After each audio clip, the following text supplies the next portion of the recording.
Boa noite a todos e todas. Hoje eu tô aqui para tentar desfazer uma burrada que eu acabei fazendo. Na verdade, não foi burrada, eu só me precipitei. Como vocês perceberam, na aula anterior se prolongou um pouquinho além do que eu costumo fazer, né? Ela chegou em 50 minutos e eu falei da escola realista e naturalista. Bom, gente, quando aborda o conteúdo do realismo, naturalismo, geralmente isso está inserido no mesmo conteúdo. Só que a nossa apostila está dividida em duas aulas, ou seja, o que eu fiz foi dar duas aulas em uma. Então, não é tão uma burrada assim, mas para nossa organização e também para minha e dos coordenadores ficou um pouquinho complicado, certo?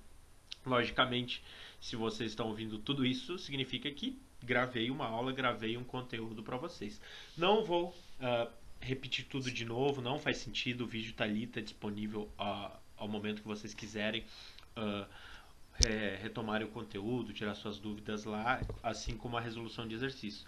Mas o que eu conversei com a Carol e com o Vitor, resolvi gravar esse vídeo aqui só para fazer um resumo geral do que foi aquela aula, para ficar fácil para vocês, para gravar uns termos e não prolongar, não tomar tempo, já que tem sido um pouquinho complicado esse momento, principalmente para os meios de ensino, certo? Então vamos lá, gente, eu vou retomar tudo o que é da aula passada, mas em tópicos. Eu prometo que essa aula não vai se prolongar. Isso daqui é mais para vocês anotarem, fazerem um breve resumo ali, um esquema de anotações, talvez até um mapa conceitual. Bom, gente, a primeira coisa, a coisa mais elementar que a gente precisa entender desse período é que é uma reação ao romantismo. O romantismo veio com toda uma estética, eu diria, conservadora e vazia, naquela retratação de personagens e perfis de homens, mulheres, cidadãos de bem, né? Logicamente, com um excesso de virtudes, um excesso de predicados que não corresponde ao que é a realidade, ou seja, são personagens exagerados, são retratos exagerados da realidade, então são distorcidos. O realismo veio justamente para combater esses excessos, numa tentativa também de combater uma espécie de conservadorismo que havia nessa tendência romântica. Se a gente perceber, por mais que a gente tenha prosa regionalista e a prosa indianista, o romantismo ele vai ser basicamente uma escola literária que se pauta para as camadas sociais mais elevadas. Então ele faz um retrato muito conservador, impondo que aquela fosse a norma social, aqueles eram os verdadeiros costumes que uma sociedade devia seguir, e tudo que não estivesse alinhado com aquilo poderia ser considerado subversivo, imoral e tudo mais. Então o realismo ele vai tentar combater tanto essa estética, eu diria, vazia, nada engajada, né? E também combater esse conservadorismo que estava impregnando o pensamento social de alguma forma. Então ele vai ser essa reação aos excessos do romantismo.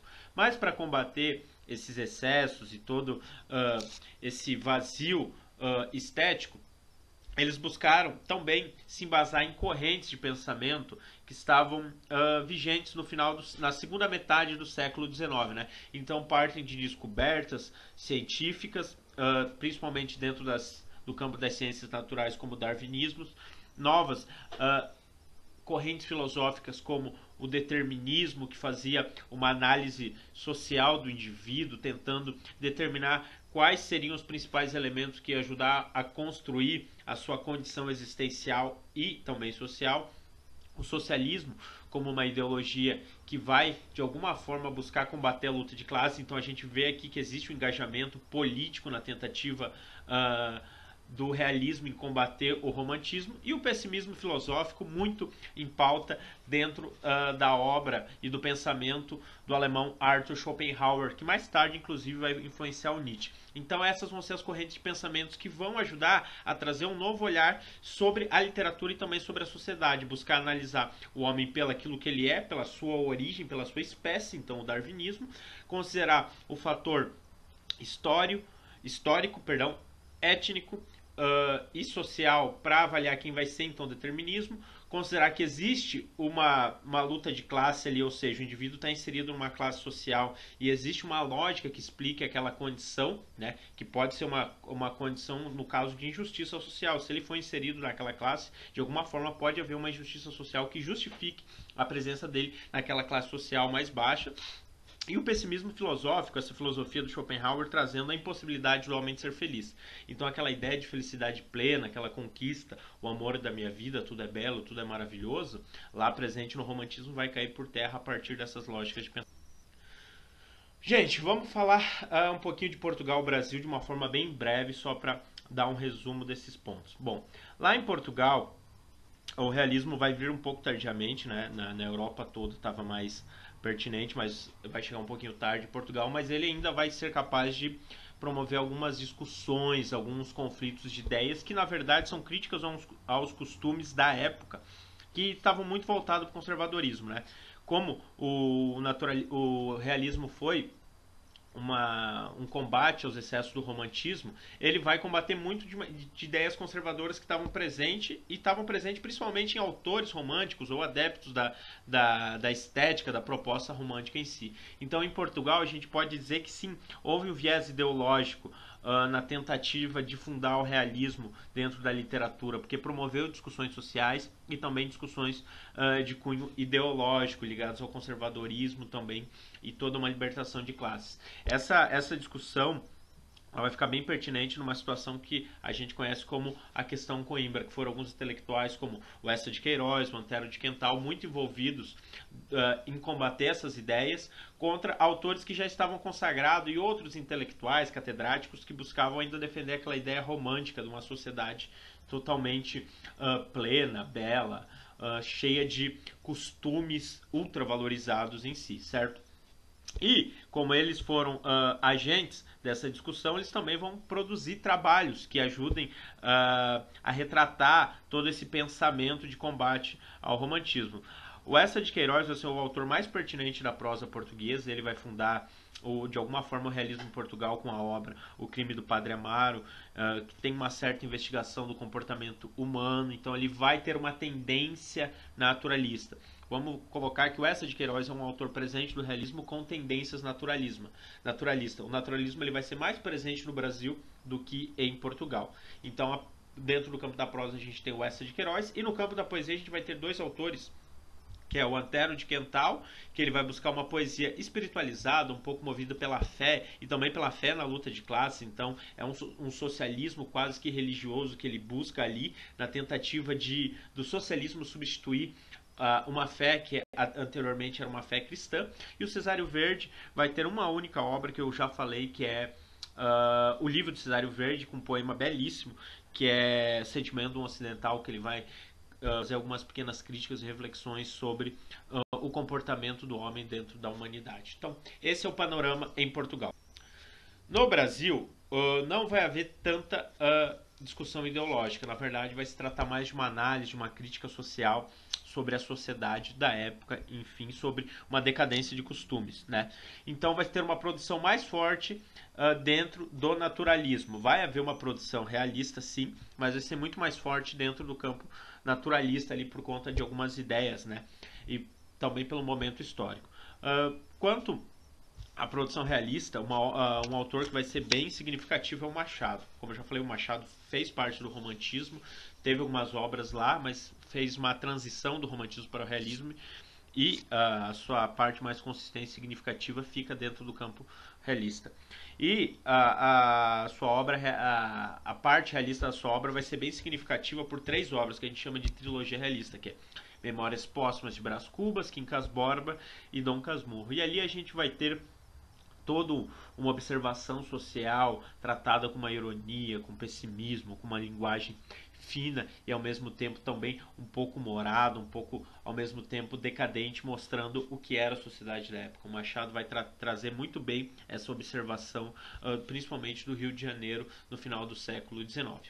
E já dentro do naturalismo, a gente vai ter um conjunto da obra bem pertinente, que é do Aloysio de Azevedo, em que ele busca investigar o homem natural de acordo com a época que estava. Então Ele vai fazer tanto uma análise do ambiente que esse homem estava inserido, quem era esse indivíduo, né? Quem era esse homem natural, e também vai buscar encaixar indivíduo e ambiente no mesmo cenário. Então vai ter uma obra que é o Mulato, em que ele faz a construção do indivíduo, analisa o homem natural, mas ele também vai trazer uma obra que ele investiga o ambiente, né, que é o cortiço, a formação das primeiras favelas no Rio de Janeiro, a construção dos morros, né, que mais tarde vai ficar muito forte na obra do Lima Barreto.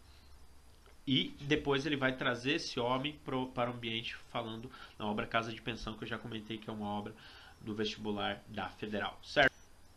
Outros dois autores que é bem importante a gente considerar aí duas obras, que é o Ateneu do Raul Pompeia e o Bom Crioulo do Adolfo Caminha. Essas duas obras, como eu já falei, são obras que vão investigar a relação de poder e a violência nas instituições nacionais, tal como a Marinha, né, de alguma forma, também a Marinha Mercante e a Marinha do Brasil, que são de alguma forma dois ramos, né, do trabalho marítimo. E o Ateneu, no caso, vai ser uma instituição de ensino, um colégio particular ligado muito à disciplina, à rigorosidade, e vai discutir muitas relações de poder. E toda vez que se discute a relação de poder dentro do naturalismo, a gente está discutindo uma questão que é bem importante, que é o quê? Toda relação de poder é movida por uma pulsação sexual. Então existe uma tentativa de dominar alguém. No fundo, talvez trate-se de uma tentativa de dominar um instinto sexual interno em si, né? Algo que fica mais dentro do campo da psicanálise, que mais tarde o Freud vai explorar muito melhor essas questões. Mas toda vez que se fala de violência no naturalismo, a gente também está falando um pouquinho de sexualidade. Violência e sexualidade, de alguma forma, estão bem entrelaçadas dentro do comportamento humano. E o Júlio Ribeiro vai falar muito mais da sexualidade, vai falar de um tema que é bem pertinente, um tema, na verdade, bem polêmico no final do século XIX, que é o divórcio. O divórcio não é uma coisa totalmente legalizada, ainda uma questão polêmica, um tabu para a sociedade o divórcio, né, que era o chamado o desquite, né, a mulher desquitada, né. Então ele vai tratar muito bem dessa questão do divórcio e da sexualidade além dos costumes. O que seria sexualidade além dos costumes? O costume é que você arranje um parceiro para que você seja talvez o pai de seus filhos, a mãe de seus filhos, que você tenha uma família e ponto, né? Seria, eu diria, uma relação monogâmica, né? Mas pode, a nossa sexualidade vai para além das relações monogâmicas em si. Então o Júlio Ribeiro vai explorar muito isso, né, da sexualidade para além dos costumes e também para além do matrimônio, além dessas relações comuns de homem, mulher, enfim. E, gente, só para lembrar um pouquinho esse período, porque a gente fala muito aqui, por exemplo, do divórcio, a gente fala também da violência, da disciplina, e também a gente fala do ambiente, que vai ficar bem pertinente na obra do Aloysio de Azevedo. A gente tem que lembrar que a gente vai estar na transição da monarquia para a república. Isso vai fazer com que vários costumes de alguma forma comecem a entrar num processo de mudança. Não vai ter uma revolução de costumes, mas os costumes vão ajudar a que a sociedade se organize de uma determinada maneira. E dentro disso a gente vai ter a abolição da escravatura, que vai de alguma forma permitir que os negros transitem na sociedade com total liberdade. E aí a gente vê a construção dos morros no Rio de Janeiro. A construção dos morros do Rio de Janeiro é de alguma forma uma tentativa de tirar os negros de cena dentro do cenário da cidade do Rio de Janeiro, né? O Rio de Janeiro enquanto centro social. Então isso vai estar essa discussão que o Aloysio de Azevedo traz lá na obra dele, vai estar muito ligado a esse momento histórico, né? Aonde eles foram inseridos depois de ser libertados. Eles foram inseridos de uma forma digna, de uma forma...